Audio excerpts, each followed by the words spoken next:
Alright, Shalom Akim. Commençons en donnant tout honneur, toute gloire à Yahweh, Bahasham, Yahweh Shai, Bahasham, Racha Kodash. Double honneur et respect aux apôtres de Great Millstone, ceux qui guident bien les élus de la nation d'Israël. Et Shalom aux élus. Alright. Tout revient au droit d'aînesse et à la bénédiction.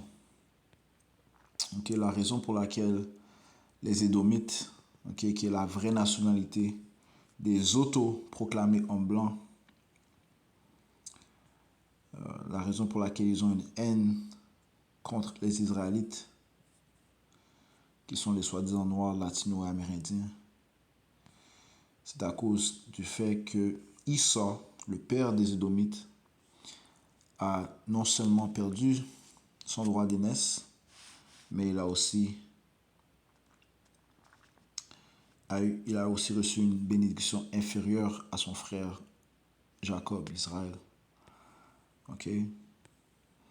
Et cette bénédiction est une bénédiction bien sûr perpétuelle, éternelle, qui durera pour toujours. Ok? So, la raison pour laquelle, encore une fois, ils nous oppressent, ils nous ont pendus, ils vont enforcer cette marque de la bête, qui est la puce électronique. Ceci retourne encore une fois au fait qu'ils ont perdu le droit d'aînesse et la bénédiction. Ok? So, commençons dans le livre de Genèse, le 25e chapitre. Et on va commencer au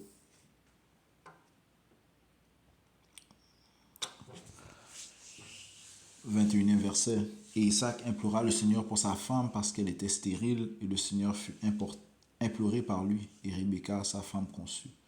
Et les enfants luttaient en elle, et elle dit, si cela doit être, pourquoi suis-je ainsi? Et elle alla s'enquérir auprès du Seigneur. Et le Seigneur lui dit, deux nations sont dans ta matrice, dans son utérus, dans son ventre. Deux nations sont dans ta matrice, et deux sortes de peuples seront séparés en sortant de tes entrailles. L'un des peuples sera plus fort que l'autre, et l'aîné servira le plus jeune. Et lorsque ses jours pour être délivrés furent accomplis, voici, il y avait des jumeaux dans sa matrice.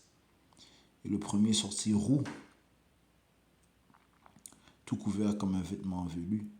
Et le mot roux retourne au mot latin russus, qui signifie rouge. Ok? Sur le premier sortit rouge, du fait que Issa avait un manque de mélanine. Ok? Comme les albinos, qui retournent au mot latin qui signifie albus, qui signifie blanc. Donc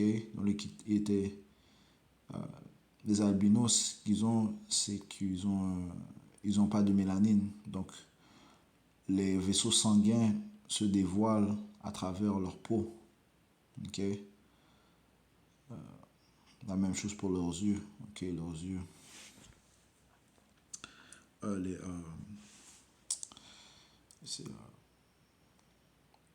Leurs yeux ont un manque de mélanine aussi. La rétine est rouge. So Issa souffrait de la lèpre, un manque de mélanine.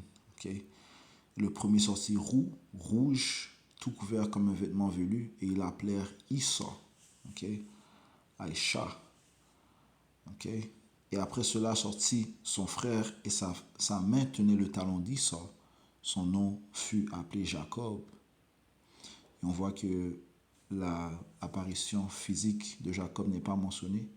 Pourquoi? Parce qu'il était un homme de couleur brune, brune foncée, brune claire. L'important c'est qu'il était d'une couleur brune, tout comme les autres humains.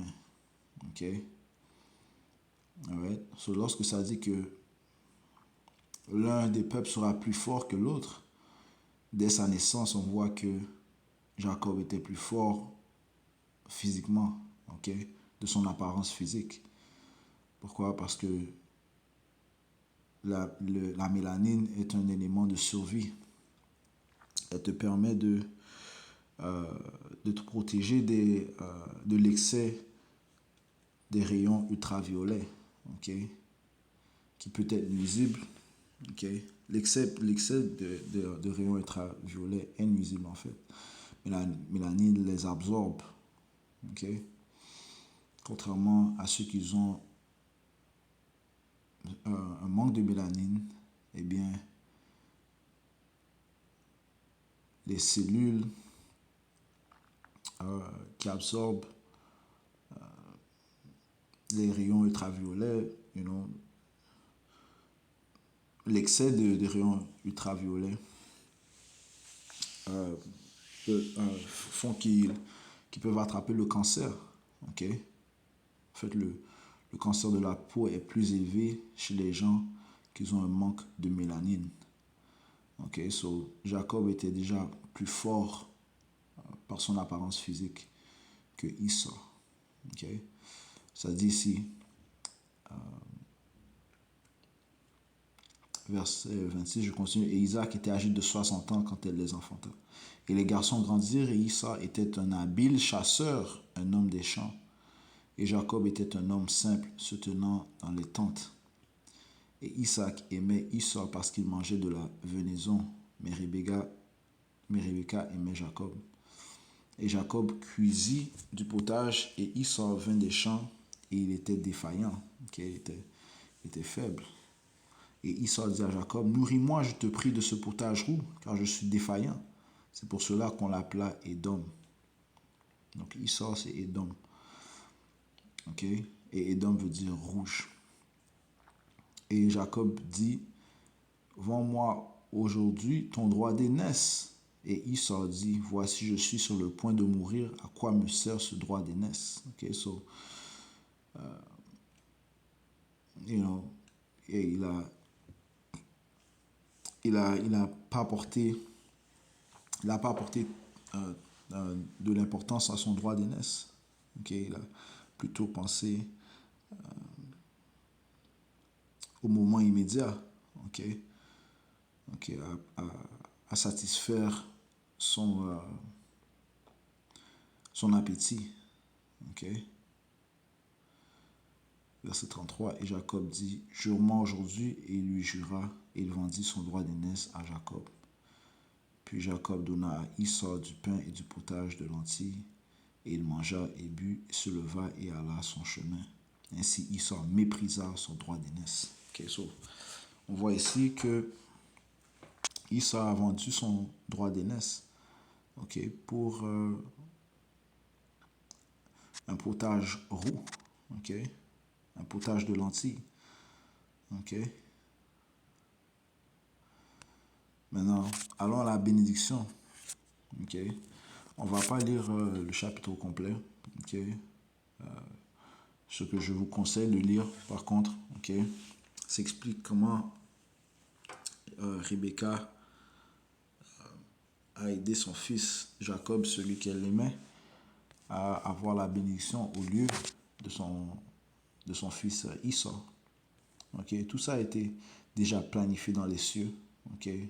Bien sûr, elle avait reçu la bénédiction que l'aîné allait servir le plus jeune. So, naturellement, Jacob devait recevoir la bénédiction quand même. Ok. Ok.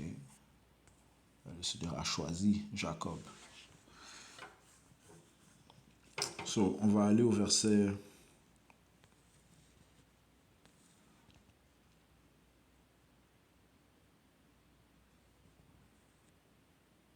verset 27. Genèse 27 et 27. On va lire la bénédiction que Jacob, Israël, a reçue de son père Isaac. Ça dit ici, et il s'approcha et l'embrassa, et il sentit l'odeur de ses vêtements, et il le bénit et dit, regarde, l'odeur de mon fils est comme l'odeur d'un champ que le Seigneur a béni. C'est pourquoi que Dieu te donne de la rosée du ciel et de la graisse de la terre et une abondance de grains et de vin. Que des peuples te servent, que des peuples te servent, et que des nations s'inclinent devant toi. Sois Seigneur sur tes frères et que les fils de ta mère s'inclinent devant toi. Maudit soit quiconque te maudit et béni soit quiconque te bénit. Ok.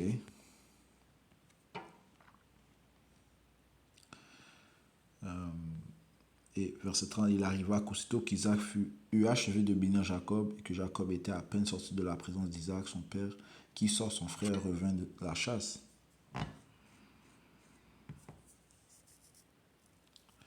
Revint de sa chasse. Verset 31, et il prépara lui aussi un mets savoureux et l'apporta à son père et il dit à son père, que mon père se lève et mange de la venaison de son fils afin que ton âme puisse me bénir. Et Isaac, son père, lui dit, qui es-tu? Et il dit, je suis ton fils, ton premier-né Issaur. Et Isaac fut saisi d'un extrêmement grand tremblement et dit, qui, où est celui qui a pris de la venaison et me l'a apporté et j'ai mangé de tout avant que tu ne viennes et je l'ai béni.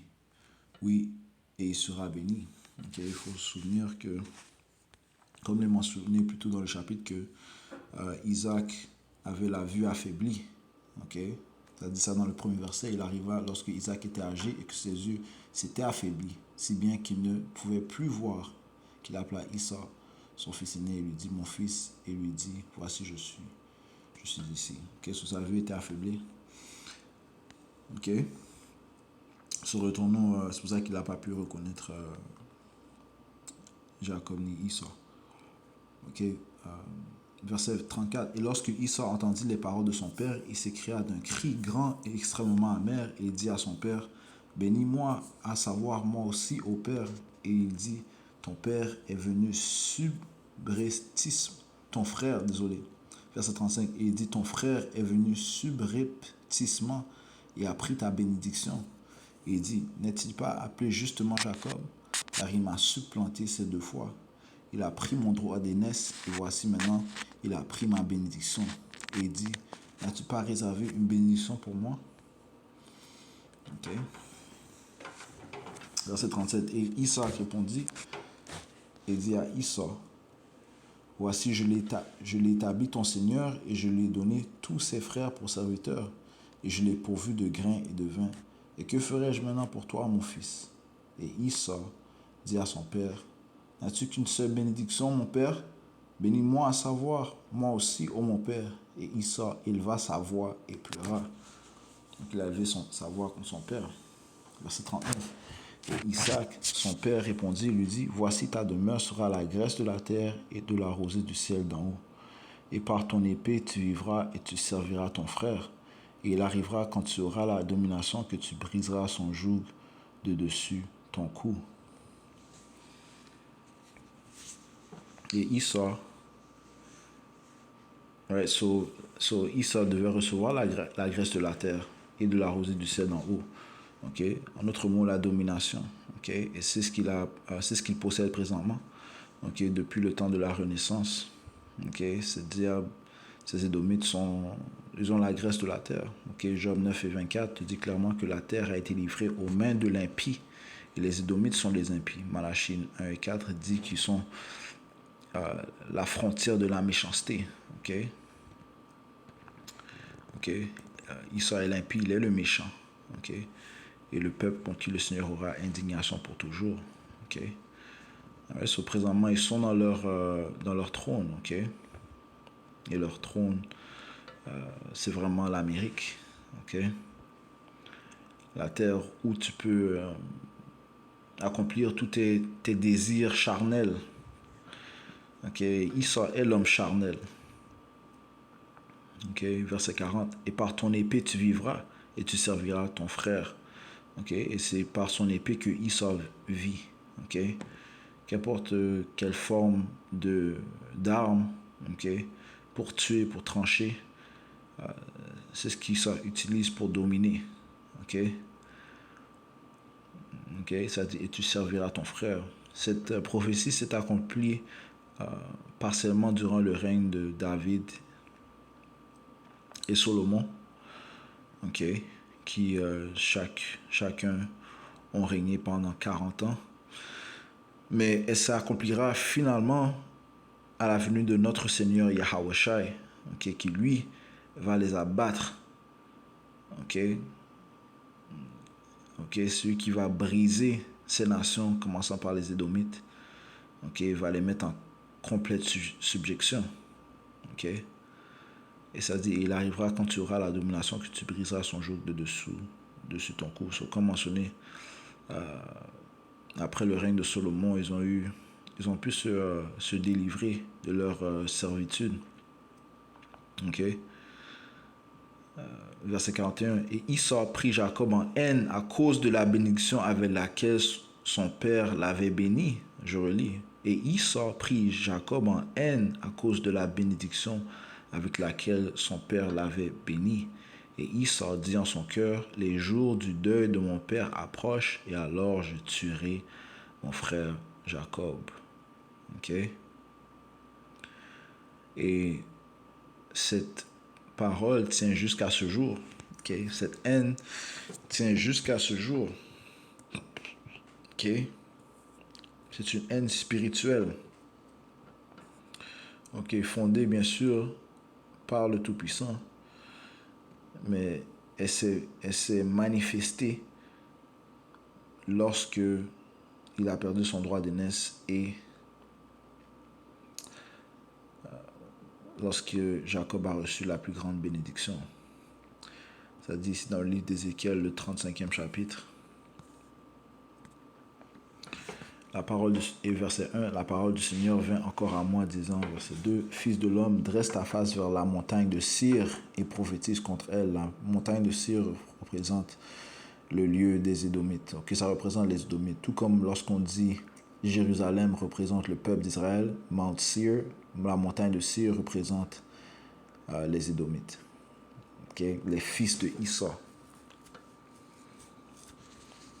Verset 3, et dis-lui, ainsi dit le Seigneur Yahweh, Bahashem Yahawashi, voici j'en veux à toi, aux montagnes de Cire, et j'étendrai ma main sur toi, et ferai de toi la plus dévastée.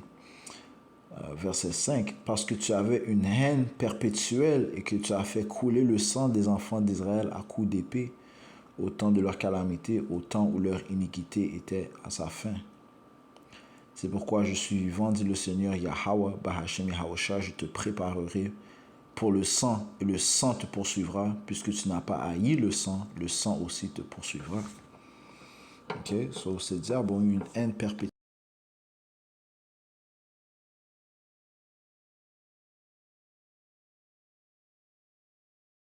On voit ces photos que ceci est une démonstration de la haine que les Édomites ont eue et qu'ils ont jusqu'à présent contre les Israélites.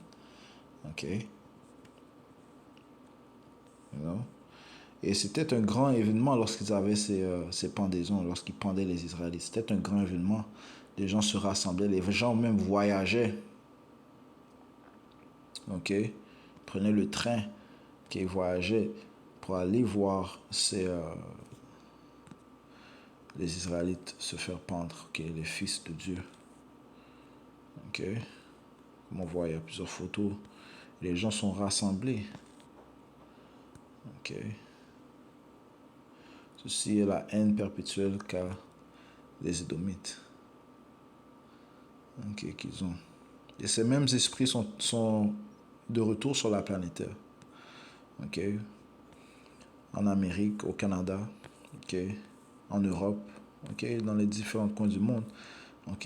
Tous les Édomites, ils ont tous une haine contre les Israélites. Ils ont une haine contre les Israélites. Ce sont en fait les ennemis des Israélites. Tout comme ce sont les ennemis de Dieu. Alright.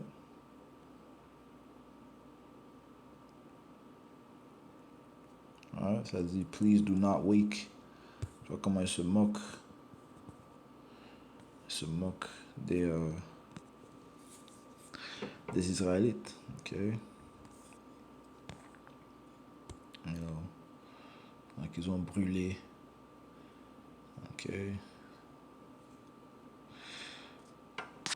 So, ils ont eu leur temps de régner, mais comme le frère dit souvent, ok, le temps est dans notre côté, puisque leur empire est énuméré, ok, tout comme l'écriture sur le mur a dit, ok,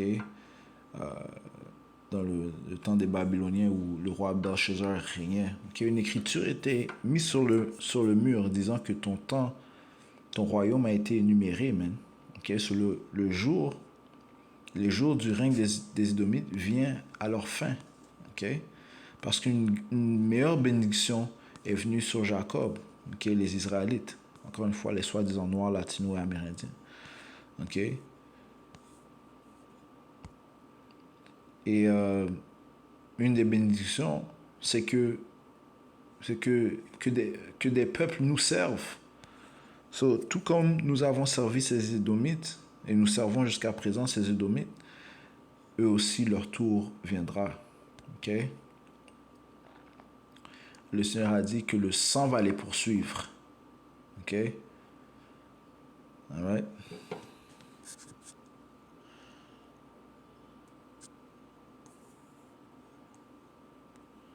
Jérémie chapitre 16 et verset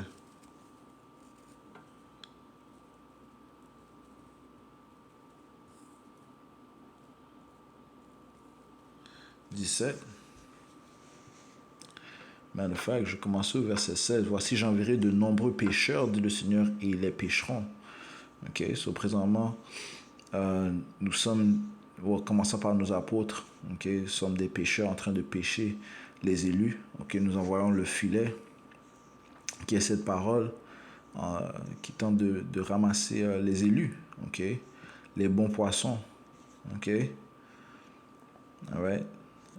Le Seigneur a dit, j'enverrai de nombreux pêcheurs, dit le Seigneur, et ils les pêcheront. Et après cela, j'enverrai de nombreux chasseurs, et ils les chasseront de chaque montagne, de chaque colline et des fentes des rocs. Okay? So, les pêcheurs passeront à la chasse. Okay?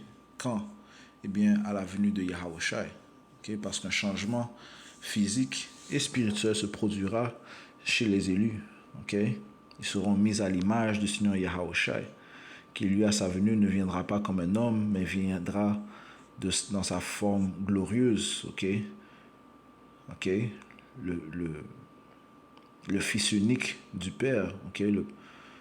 Le premier esprit créé, ok? L'ange de Dieu, ok?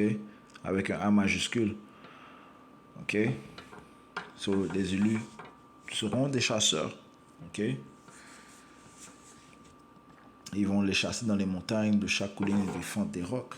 Okay? Qui est-ce qu'ils vont chasser? Eh bien, ces Édomites, commençant par la classe des nobles des Édomites. Okay? Ceux qui... ceux qui...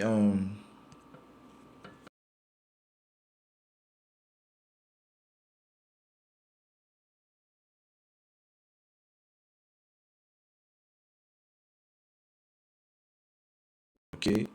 Le trafic humain des Israélites. Okay? Okay? L'esclavage. Okay? Parce que quelqu'un doit payer bâtir les bateaux. Quelqu'un doit payer pour bâtir les ports d'esclaves. Ok? Ok? Quelqu'un doit les nourrir. Ok? C'est une grande organisation. Quelqu'un doit donner payer pour l'assurance sur les... donner une assurance pour le corps des Israélites. Ok? Quelqu'un doit avoir une communication entre les différents partis. Ok? Les partis en Europe, les partis qui sont en Amérique. Ok? Donc c'était un business très bien organisé. Ok? Et qui organisait ce business, qui finançait ce trafic? Eh bien, les banquiers. Ok? Les JP Morgan, les Rockefeller, les Rothschild, bien sûr. Ok? Les Rothschild. Ok? Les différentes familles. Ok? Eh bien, c'est eux qui vont être cachés dans les montagnes, ok, dans les collines, dans les fonds des rocs. Et c'est eux que les élus vont venir chasser. Ok? Et verset 17, car mes yeux sont sur leur chemin et ils ne sont pas cachés de ma face. Leur iniquité n'est pas cachée non plus devant mes yeux. Right? Et ceux qui ont vraiment bénéficié de la graisse de la terre, ceux qui ont intensifié l'affliction contre les Israélites. Okay? Encore une fois, tout revient au fait du droit d'aînesse qu'ils ont perdu et de la bénédiction que Jacob a reçue. Et eux, ils sont très au courant de ce qui se passe. Ils savent qu'ils sont leurs ennemis. C'est juste la plupart des Israélites qui ne savent pas qu'on a des ennemis. OK? Alright? Verset 18, ça dit, et premièrement, verset 18, et premièrement, je leur rendrai le double de leur iniquité et de leur péché, parce qu'ils ont souillé ma terre et ils ont rempli mon héritage des cadavres de leurs détestables et abominables choses. Right?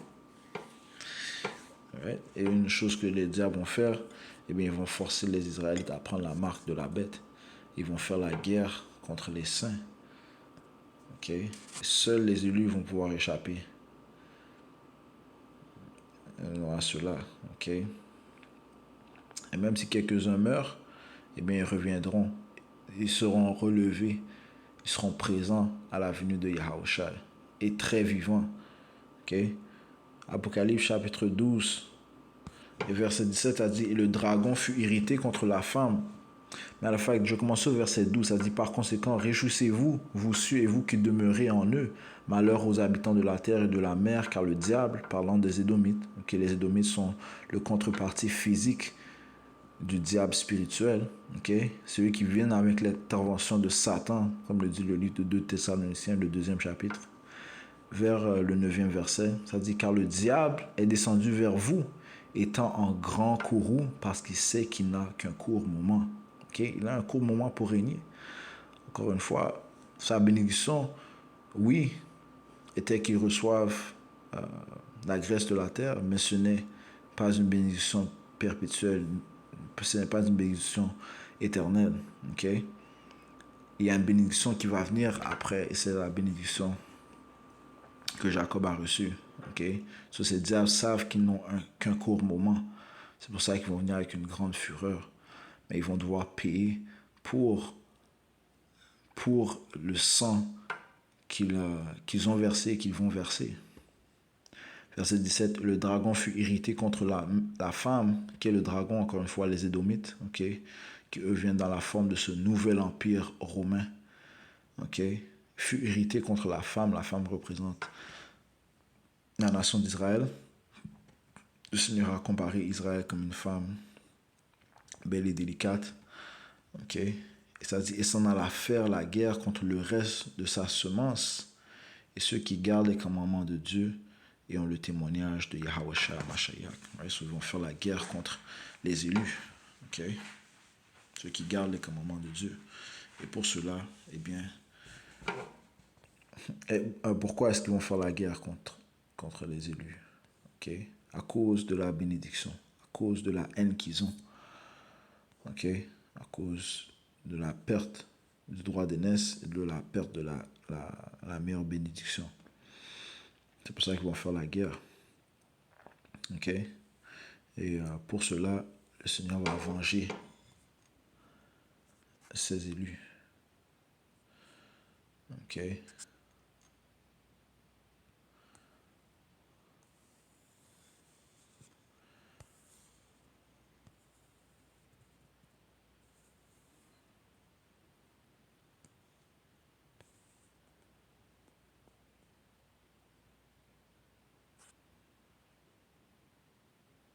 Zacharie chapitre 1, verset 15, ça dit, et je suis fort irrité contre les païens qui sont à leur aise, car j'étais un peu irrité et ils ont aidé à avancer l'affliction.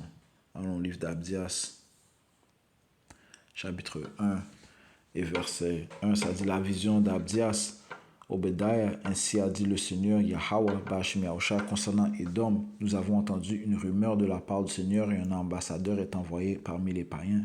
Levez-vous et levons-nous contre ce peuple pour la bataille. Voici, je t'avais fait petit parmi les païens, tu es fort méprisé. Ok? Verset 10, à cause de ta violence faite à ton frère Jacob, la honte te couvrira et tu seras retranché pour toujours. Ok? Ouais, ces diables sont allés trop loin.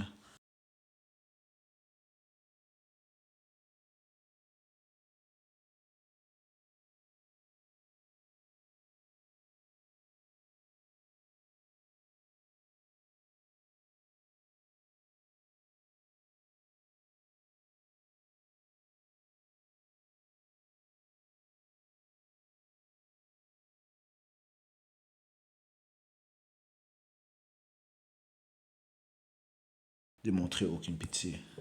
Ok, on va finir avec ça dans le livre de Jacques, chapitre 2 et verset 13, ça dit car il prononcera jugement sans miséricorde pour qui n'a montré aucune miséricorde et la miséricorde se réjouit à l'égard du jugement. Alright, so, encore une fois, tout revient au droit d'aînesse et à la bénédiction qu'ils ont perdue. C'est pour ça qu'ils ont une haine perpétuelle envers le peuple, la nation d'Israël. Okay?